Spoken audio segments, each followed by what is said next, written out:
Hello guys, and welcome back to the vector section of the SQA Higher Maths course. Today we're going to look at perpendicular vectors.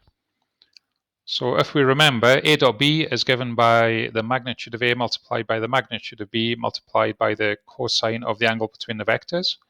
Well, perpendicular means at right angles to. So if we have an angle of 90 degrees, well, the cosine of 90 degrees is 0. Therefore, a dot b will be the magnitude of a multiplied by the magnitude of b multiplied by 0, which will just be 0. So for perpendicular vectors, a dot b equals 0, again because the cosine of 90 degrees is 0. Conversely, so working the other way, if a dot b equals 0, then that means that a and b must be at right angles to each other. They must be perpendicular. So let's have a look at a couple of examples.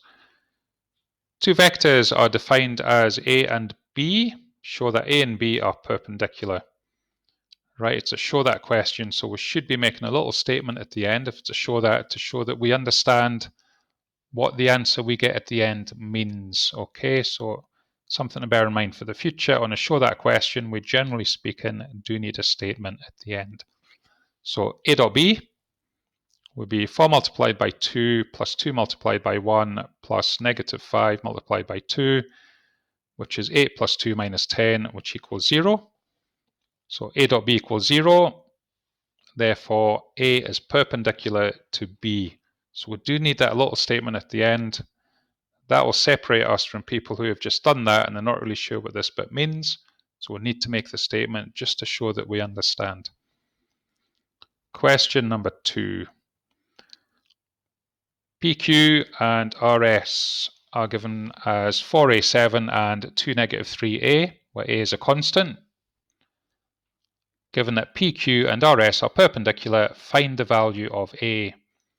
So as they are perpendicular, we're told they're perpendicular, then PQ dot RS will equal 0, as they are perpendicular. So again, just applying the dot product. So 4 2's plus a multiplied by negative 3 plus 7 multiplied by a. So 8 plus 4a equals 0. Subtract 8 from both sides, divide through by 4. The value of a equals negative 2. So again, what do we need to remember?